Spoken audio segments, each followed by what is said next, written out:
नमस्कार, मैं सुनील अंजाना जागो समाज चैनल में आपका स्वागत करता हूं। आज हमें उत्तर प्रदेश की झांसी में और हमारे साथ में है माननीय बब्बन रावत साहब, जो यहां पर एक बड़ा आयोजन यहां पर किया गया है, सम्मान समारोह यहां पर किया गया है। शिक्षा के ऊपर यहां पर चर्चाएं हुई हैं और जो लोग झाड़ू छोड़कर और जो व्यवसाय में गए हैं, व्यापार में गए हैं, इनको सम्मानित करने के लिए बब्बन रावत साहब जो है वो यहाँ पर एक बड़ा कार्यक्रम किए हैं और बुंदेलखंड की ओर से ये कार्यक्रम किया गया है झांसी में। तो सर, क्या कहेंगे आज के कार्यक्रम के बारे में, क्या आपने विषय रखे? मैं बब्बन रावत, राष्ट्रीय अध्यक्ष महादलित परिसंघ। आज महादलित परिसंघ के बुंदेलखंड यूनिट के द्वारा झाड़ू छोड़ो कलम उठाओ, शिक्षा को हथियार बनाओ, महादलित परिसंघ का ये नारा है। और इसके तहत समाज के अंतिम वर्ग में जो लोग आते हैं, जिन्हें हम वाल्मीकि कहते हैं, ऐसे लोग जो गंदे पैसे को छोड़ करके, झाड़ू के काम छोड़ करके दूसरे व्यवसाय को चुने हैं, दूसरे कार्य में गए हैं, वैसे लोगों को आज सम्मानित किया गया। लगभग 150 लोगों को सम्मानित किया गया है। यह एक बड़ी बात है और इसे हम अपने आंदोलन की सफलता की ओर मान कर चल रहे हैं कि यह हमारा जो अभियान था, शिक्षा को हथियार बनाओ, झाड़ू छोड़ो कलम उठाओ, ये सफल हो रहा है। जी, तो क्या विषय निकल कर आए, क्या समस्याएं निकल कर आई? क्योंकि लोग यहाँ पर पहुँचे हैं, अपनी समस्याएं भी आपके सामने रखी है, और क्या निवारण उन पर होगा? देखिए, लोग गंदे पैसे से अपने को मुक्त करना चाहते हैं, छुटकारा चाहते हैं, लेकिन उनमें अवेयरनेस की कमी है, उनमें जानकारी का अभाव है, उनको बताने वाले लोग नहीं हैं। तो आज के कार्यक्रम में अवेयरनेस प्रोग्राम के तहत उनमें जागरूकता लाने के लिए विभिन्न वक्ताओं ने अपने वक्तव्य दिए।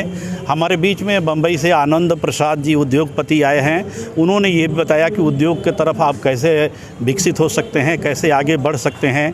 हमारे यहाँ ट्रेनर के रूप में मदन पाल जी थे, उन्होंने बताया कि आप कैसे एम्प्लॉयमेंट पा सकते हैं, कैसे किसी दूसरे रोज़गार में जा सकते हैं। तो लोगों को समझाने की ज़रूरत है।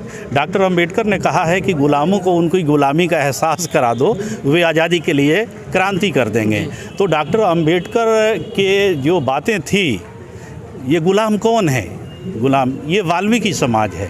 इनको समझाने वाले लोग नहीं हैं। इनको यदि सही ढंग से समझा दिया जाए तो अपनी आज़ादी के लिए क्रांति कर देंगे। अच्छा, अभी आपने कितने जो युवा थे और महिलाएं थी, उनको आपने सम्मानित किया, और आप बता रहे थे कि वो ये जो झाड़ू पेशा काम छोड़कर वो व्यापार में गए हैं। तो नमस्कार, मैं मनोरमा झांसी से। क्योंकि हमारा ये समय जो है, हमारा समय किस लिए है, यानी हमारा जीवन किस लिए है और क्यों है, किस लिए? इसलिए हम चाहेंगे अपने समय को किसी के सामने मत रखिए, अपने समय को खुद यूज करिए, क्योंकि जो हम चाहते हैं हम खुद कर सकते हैं। अपनी सोच को बदलिए, क्योंकि किसी के नौकर न बनिए, खुद के मालिक बनिए। जो हम अभी तक अपने जीवन को किसी के और के हवाले, किसी को मालिक बनाने के चक्कर में अपना सारा टाइम उनको दे देते हैं, तो खुद के मालिक बनिए। मेरा यही सजेस्ट कहना है कि आगे कुछ भी, यानी प्रॉपर्टी नहीं, कुछ भी बिजनेस है, यानी कुछ भी काम कर सकते हैं। तो थैंक यू।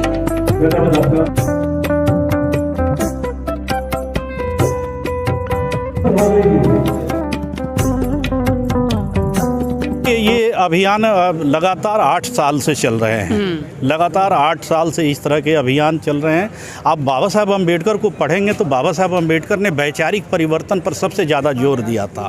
मैं अपने वक्तव्यों पर मैं किसी को लोन दिलवाने और किसी को नौकरी दिलवाने की बात नहीं करता हूँ, उनका ब्रेन वॉश करता हूँ। और मैं कहता हूँ कि आप भी दूसरे की तरह इंसान हैं, आपको भी ईश्वर ने जैसे दूसरे लोगों को बनाया है, आपको बनाया है। ये गंदे पैसे क्या है? थोपा हुआ काम है। किसी ज़माने में विदेशी हमलावर आए और इस देश पर हमला किए। हमला करने वाले के साथ हमारे लोगों ने ज़बरदस्त लड़ाइयाँ लड़ी। जो शहीद हो गए वो तो चले गए, जो गुलाम बन गए उनके ऊपर उनसे ज़बरदस्ती मैला फेंकवाया गया, उनके हाथों में झाड़ू दिया गया। आपको जानकर आश्चर्य होगा, इस देश में जितने भी किले हैं मुग़लों के द्वारा बनवाए हुए, चाहे आगरा के लाल किला हो, चाहे दिल्ली का लाल किला हो, किसी भी किले में शौचालय नहीं मिलेंगे। आप दिल्ली में रहते हैं, आप जाकर देखें, आगरा के लाल किले में शौचालय नहीं मिलेगा। इसका मतलब कि उनकी पर्दा नशीन जो महिलाएं होती थी वो चीनी मिट्टी के बर्तन में शौच किया करती थी, और जिसे सज़ा के तौर पर लोगों को उसे फेंकने के लिए मजबूर किया गया। हमारे लोगों ने उसे फेंकना मंजूर किया, लेकिन धर्म परिवर्तन नहीं किया। तो वैसे लोग जो किसी ज़माने में दबाव में आकर इस काम को स्वीकार किए थे, अब देश में बाबा साहब अम्बेडकर का संविधान लागू हो गया है। संविधान किसी भी आदमी को आगे बढ़ने से रोकता नहीं है। संविधान सबको आगे बढ़ने का अधिकार देता है, चाहे रानी के बेटा हो या मेहतरानी का बेटा हो। अतः हम चाहते हैं कि ये इस गंदे कार्य में जो लोग लगे हैं वे दूसरे कार्यों में जाएं। छोटा सा सब्जी का ठेला लगाएं, छोटा सा काम करें, लेकिन दूसरा काम करें जिससे उनका स्वाभिमान जिंदा रहे और स्वाभिमान के साथ वो गलियों में, बाज़ारों में, सड़कों में चल सकें। उनको देखकर कोई थूके नहीं, उनको देखकर कोई घृणा न करे। इसलिए हम लोग पढ़ लिख करके भी ऊंची से ऊंची शिक्षा लेने के बाद भी अपने पूरे जीवन को हम लोग इसमें लगा दिए हैं। मेरा 40 साल का सामाजिक जीवन है और इस कार्य में मैं लगा हूँ। और जब मैं बाबा साहब अम्बेडकर को पढ़ा तो इसमें लग गया जी। मैंने कोई नौकरी नहीं की। और ईमानदारी से यदि आप समाज सेवा करेंगे तो समाज के आशीर्वाद से सरकार भी आपको जगह दी।